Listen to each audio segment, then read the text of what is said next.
At any point, we could see gold and silver have a retracement, correction. March silver traded, I believe, to 117. You have these huge wicks that extend to the record highs, 117 in silver and in gold 5100. And the fact that once those were hit, the market came down. At 100 should be a benchmark that holds the support in silver now. To me, shorting gold or silver right now, it's like standing on a train track and the train's coming right towards you and you want to play chicken with it. I think we'll still continue to see central bank buying of gold and the industry still moving into silver, and both these metals, well, actually silver in this deficit. You think this is going to continue on? It's much more powerful because a dollar move in silver represents a lot more than a dollar move in gold. Right above $5,000, $6, and they bought that dip up quickly. Anytime we're seeing profit taking come in, and we haven't seen much of it, we did see it today, but as it came in, what was interesting is how quickly it moved off of those lows. We could see, at any point, we could see gold and silver have a retracement, correction. What we saw today, for example, was a very small correction as it challenged gold, challenged in the futures market, 5,100. It came down hard right after that. So you had short-term profit taking occur. I don't think we saw a fundamental shift in the variables that have moved gold higher, but some large traders saw that as an opportunity to take out some of the profits, take it off the table and try to reposition themselves at a better price than the price near 5,100. So we actually have seen the first point in which gold has had some kind of resistance. March silver traded, I believe, to 117 today. Currently, it's at 108. So traded as low as about 106, and this is March futures I'm referring to, and then pop back up. It's now back to 108. It's certainly not near the highs of 117. So we've seen at least a tentative ceiling. Whether that will act as hard resistance is yet to be determined. But we've seen the first point since this dynamic rally in which we saw a point in which some traders utilize those terrific gains to pull some profits, see it come back down. This pullback wasn't panic selling. It was disciplined money quietly resetting risk. As Gary Wagner points out here, futures rejection near 5,100 Oz triggered profit taking, not a collapse in underlying demand. We've seen this before. In 2020 and again in 2022, early resistance zones created temporary ceilings before stronger continuation. Silver's failure to hold 117 reinforces how momentum can outrun positioning, especially when leveraged traders step aside. This is what rotational cooling looks like, not trend failure. What matters next is whether volume expands on rebounds, and Gary Wagner's next insight explains why that detail matters more than headlines admit. But we've got this incredible buy the dip mentality because, like myself, I want our subscribers and our clients to be able to position themselves where trading. It's different for those that are accumulating and have large stockpiles. Those that have physical holdings, for gold to move from 5,100, now it's at 5,046, is not really changing the formula, so to speak. Gold is moving higher. And certainly those who've been accumulating and stocking up on physical gold, physical silver, they're in good profits. So a swing a little bit to the downside doesn't really affect them either way. I would think they would need more downside to accumulate more, because we are looking at these metals at all-time record highs. And when you get that, I think it was Ben Bernanke, and he was saying this in regards to interest rates, but I think it's applicable to gold and silver. He said trees don't grow to the sky. They never have. They never will. In other words, there are going to be absolute tops or price points in which it's gone from an extremely overbought scenario to when they're acting on it. We saw a little bit of that today. But what is remarkable to me is that even though they, for example, with gold, they took it to 57.90, it's at 5,044. This is where psychology quietly overrides price. As Gary Wagner frames it, long-term holders aren't reacting to short-term dips because their thesis hasn't changed, and that's a critical distinction investors miss. Historically, when gold trades at record highs, volatility compresses before expanding again, not reversing outright. In 2011 and 2020, similar trees don't grow to the sky. Moments preceded consolidation, not collapse. The danger isn't pullbacks, it's mistaking overbought conditions for trend exhaustion. Gary Wagner's next point exposes why timing corrections is far harder than wading through them. Even when they moved the needle and moved it down, the low that came in was just right above 5,000, about $5,006, and they bought that dip up quickly. So anytime we're seeing profit taking come in, and we haven't seen much of it, we did see it today, but as it came in, what was interesting is how quickly it moved off of those lows. There was that point at around 5,100, or excuse me, at around 5,000, where traders said, you know what, this is an opportunity to enter, not the point to sell it or to fade these markets. To me, shorting gold or silver right now, and that at some point won't be a truthful statement, but for right now, to me, it's like standing on a train track and the train's coming right towards you and you want to play chicken with it. I don't think that that's the wisest way to play the metals right now. I think that you're just going to get crushed. There will be a point, as I said, trees don't grow to the sky. There will be an absolute top. There will be inevitably a correction. But the key is the fundamentals that have moved this market higher, and especially the uncertainty factor of our administration, in which our administration tends to change attitudes and policies at different times. This is where Wall Street quietly flips the script. Dips become entry points, not exit signals. Gary Wagner highlights something critical. Buyers defended 5,000 aggressively, a level institutions often predefine months in advance. We've seen this pattern during policy uncertainty cycles like 2008 and 2020 when political volatility fed safe haven flows. Shorting strength in that environment isn't strategy, it's bravado. Fundamentals, not charts, are driving positioning right now, and policy inconsistency amplifies that bid. What Gary Wagner says next explains why that uncertainty premium hasn't even peaked yet. And so nobody's certain that there's going to be that stability that we want in terms of policies being enacted and maintaining that. Right now, I remain extremely bullish on both gold and silver.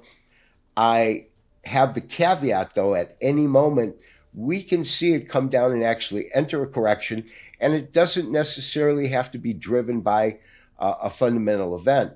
Fundamental events are what's moved the metals higher. Absolutely. This is not a technical move as we see it climb to the upside strategically. Silver over 100, gold trading over 5,000. This is based on hardcore fundamentals. But the technicals will come and play as points of profit taking. But if the fundamentals remain the same, which I believe, at least for now, they are, those dips will get bought up. And that's what we saw this morning. Gary, on your website, thegoldforecast.com, you talked about short-term, interim term, and year-end term outlooks for gold and silver. Can I ask you if you could pull up a few charts and share with us what you're seeing for these two metals? This rally isn't technical theater. It's policy risk being priced in real time. As Gary Wagner makes clear, gold above $5,000 and silver over $100 reflect fundamentals, not chart patterns.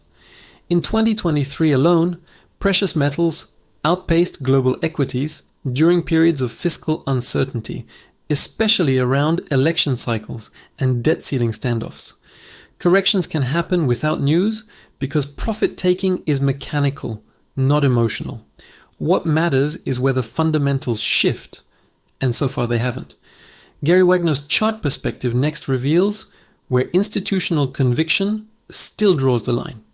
Absolutely. Now I'm looking at I'll change this to a daily in a second. But in terms of my hard levels of support, it's got to be in silver right around 100. I think that which used to be resistance is now support. And with gold, it is about 5,000. And if I just convert these to dailies, we can get a better long-term view of the market, because as you'll see, it looks much different when we look at a daily chart. Because when we look at these daily charts, the 1 hour show the fluctuation.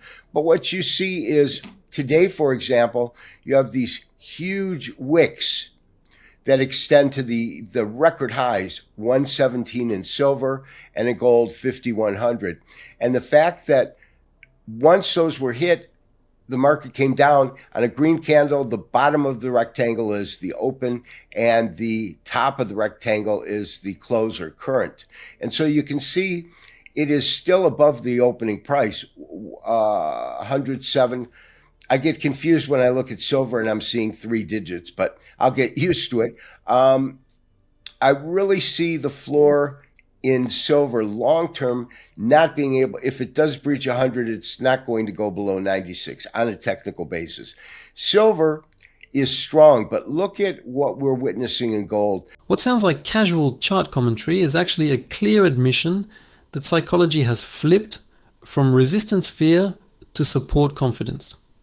As Gary Wagner frames it, former resistance around $100 in silver becoming support is not just technical trivia. It signals a regime change in how capital treats downside risk. Daily charts matter here because intraday volatility hides the fact that price is still closing above the open, even after record wicks near 117 and 5,100. Historically, strong markets defend the open, and that behavior suggests institutional buyers are active beneath the surface. For investors, this matters because it reduces the probability of deep retracements and shifts risk management from panic selling to structured pullback buying. What Gary Wagner hints at next may change how investors define support entirely. Whereas typically we would see silver go parabolic and gold trade higher, but in a orderly, slow-paced manner. We're not seeing that. Look at how gold has moved higher from Tuesday, the 20th of January at 4,600, gaining over $400 per ounce in a short period of time. That's a parabolic move. I mean, depending on how you compress it, but there's no way you can't say this is parabolic. It's pretty much a 90-degree angle. We see silver has gone parabolic, but it had a period of consolidation from the 14th, which was a Wednesday, all the way up to a week, the 21st, which is this Wednesday. So it's a remarkable move, incredible strength. The question is, how long can that strength be maintained? Because what I have seen, historically speaking, is that when a market moves up parabolic, it tends to have a pretty steep correction. And we're not getting that. In other words, when we look, for example, in gold went from approximately 3,400 down here. This is back in August last year, and it peaked at about 4,400. From 4,400, it gave back about, $400 and then moved up methodically higher. Here it hit 45.60 and then moved down to about 43. And we've not seen any kind of real correction like we saw in October of last year and like we saw in the beginning of this year, right here. This is where the usual playbook quietly breaks and markets get dangerous for anyone relying on past patterns. Gary Wagner is pointing out something subtle but critical. Gold is behaving like silver, not the other way around, with a $400 move since January 20th that resembles a vertical launch rather than orderly accumulation. Historically, parabolic moves invite sharp corrections, yet those resets are missing, which suggests liquidity is overriding technical gravity. When gold ran from 3,400 to 4,400 last year, it corrected roughly 9%, but this time buyers are refusing to step aside. That imbalance matters because it traps late sellers and forces institutions to chase strength. What Gary Wagner flags next explains why waiting for a healthy pullback may be a costly assumption. And so we're not really seeing that. When we look at silver, it's kind of the same thing. We saw it move up methodically higher till it hit about 80. This is back the last week of December. Then it moves back down to 70, and then it was just up and away.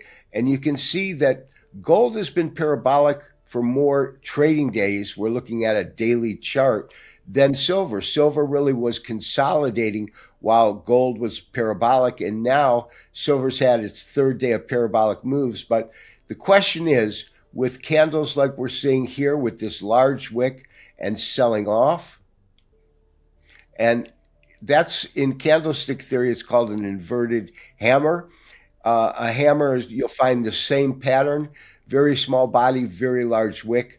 At the bottom of the market, we call that an inverted hammer. At the top, if the small body was at the top of the wick, that would be a hangman. So we're seeing these, this is simply called a shooting star here and here. And a shooting star can indicate potential for corrections in the market. We haven't seen it yet. What we did see is they took, for example, silver down to 103, but then bid it back up above the opening price. The same with gold, but the relationship between the open and current on gold is much less defined. It is much thinner. Call it 5,011 opening and 5,024 close. So Candlestick warnings are flashing, but price behavior keeps contradicting the textbook outcome. Gary Wagner notes inverted hammers and shooting stars, patterns that usually precede pullbacks, yet both gold and silver are being aggressively bid back above their opens. That matters because failed reversal signals often imply underlying demand is stronger than technical fear.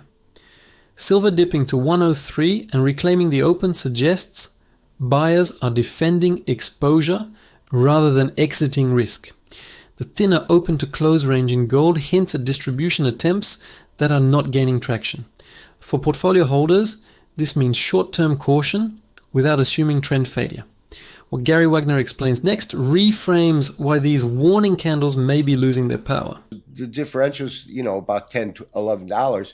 Here, it's currently fixed at 105.58, and it opened at 104.54. So about the same dollar amount, but that means that silver is much more powerful because a dollar move in silver represents a lot more than a dollar move in gold. Yeah, thank you for sharing that. I agree with what you're saying in all of these things, especially when you're saying silver does look to be a bit more powerful because we've seen that ratio come all the way down from 100 plus all the way down to I think we're at about 45, 46 right now. Gary, guys are kind of wondering here, when do I flip my silver to gold, or how low can this ratio go? I mean, I think people are enjoying what they're seeing, but now they're starting to think about what's my next move. What do you see? What would Gary S. Wagner do? Diversification. Have a little gold, have a little silver, because you're correct. We've seen silver take off over the last couple of days in a much more aggressive manner in terms of price gains. But gold is very, very strong. The silver-gold ratio isn't just falling, it's quietly reshaping investor psychology. As Gary Wagner highlights, a collapse from above 100 to roughly 45 to 46 signals silver's outperformance, but that doesn't automatically mean a flip trade is obvious. A $1 move in silver carries far more volatility impact than a dollar in gold, which amplifies both gains and drawdowns. Historically, extreme ratio compression often precedes periods where gold stabilizes portfolios while silver churns. Diversification here isn't conservative. It's strategic risk control during asymmetric moves. What Gary Wagner implies next may challenge the instinct to chase whichever metal looks strongest today. Rather than say, do I want this or this, allocate a portion to silver, a portion to gold. When gold's running hot, which it did, you might want to have, 60, 70% in gold and 30% in silver. When silver's running hot, you might want to reverse the percentages. But I don't believe the most prudent move is to move all of the assets from gold to silver or silver to gold, but rather work with the ratio and maintain both of them because they're both moving aggressively higher. And it's much harder to determine whether it's going to be silver or gold that make major moves typically on the way up. Silver typically outperforms gold in terms of percentage gains. On the way down, though, silver typically outperforms gold in terms of percentage drawdown. It's just a more volatile metal than gold. And so caution should be the underlying tone whenever you're working with silver on a short-term basis. Long-term basis, it's different because I believe that 100 should be a benchmark that holds the support in silver now. And that would be something I would probably or might not have said at the end of last year. But the facts speak for themselves. Since the beginning of this year, when we look at silver, silver's gone from about 70 to 100. The real risk here isn't choosing the wrong metal, it's treating allocation like an all or nothing bet. As Gary Wagner emphasizes early on, silver's volatility cuts both ways, delivering stronger upside but harsher drawdowns, which is why percentage-based allocation matters more than predictions. Silver moving from roughly 70 to 100 since the start of the year is a 40% plus move, but history shows those gains rarely come in a straight line. Investors who rotate exposure instead of flipping positions reduce timing risk and emotional decision making. This is portfolio discipline, not indecision, especially when both metals are trending higher together. What Gary Wagner explains next reframes why chasing silver strength blindly can backfire fast. You think we'll still continue to see central bank buying up gold and the industry still moving into silver, and both these metals, well, actually silver in this deficit? Do you think this is going to continue on? Short answer, yes. There's a reason that central banks are selling dollars, and they're not. They're taking their dollars to buy gold holdings and build their assets in that. There is a reason that the large government banks are not as comfortable with dollars as they were a year ago. And the fact that they're moving them into gold is a huge statement. China has been aggressively accumulating. Not only do they produce a ton of gold internally, but that is not enough to satisfy their voracious appetite for gold accumulation. They're buying from everyone else. And as long as we see central banks moving dollars to gold, rebalancing their asset sheet with the various asset types, historically, dollar was put into the role of safe haven. You know, what's a safe haven? Well, you want to put it into dollars, you want to put it into metals. Not so much with the dollar anymore. We're seeing underlying weakness, and whether it has to do with the huge budget deficit that we have, that's not that's not just in this country. This isn't speculation anymore. It's policy behavior quietly telling a different story than headlines. As Gary Wagner points out, central banks selling dollars to buy gold is not a trade. It's a confidence statement, especially when China keeps accumulating despite already being a top producer. World Gold Council data shows central banks bought over 1,000 tons annually in recent years, a pace rarely seen outside monetary stress periods. The dollar still gets labeled a safe haven, yet official reserves are moving away from it. For investors, ignoring what central banks do, not what they say, is the real risk. What Gary Wagner reveals next explains why this shift may not reverse quickly. The deficit itself is growing across the board in multiple countries. So the fact that they're moving out of currencies into precious metals tells you, at least on the surface, their belief is that there's more stability in the price move of gold and silver than there is in euro dollars, Japanese yen, or US dollars. All right. So 2026, more of the same, where we're going to see more and more assets rotating into precious metals. Yeah. Now, listen, I can't say this without not raising concern, but just awareness. At any time, we should or will see a correction in the market. Gold actually has just turned negative at $5,004. At any point, we will see a correction come in, but the key distinction, any correction, in my opinion, all things being equal, is profit taking and not a market sentiment shift from bullish to bearish. Rather, it's an opportunity to grab what you have on the table before it moves lower and then reposition yourself. I won't be surprised if we see, gold hit 5,100 and now it's testing 5,000.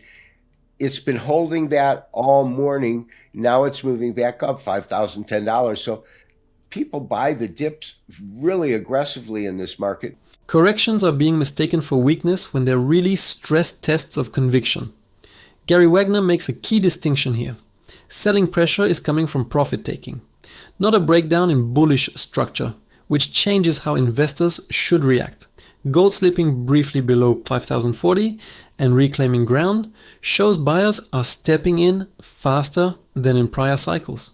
Historically, aggressive dip buying appears when institutions expect higher prices ahead, not trend reversals. For portfolios, this favors staggered entries over panic exits, especially as global deficits keep capital rotating toward hard assets.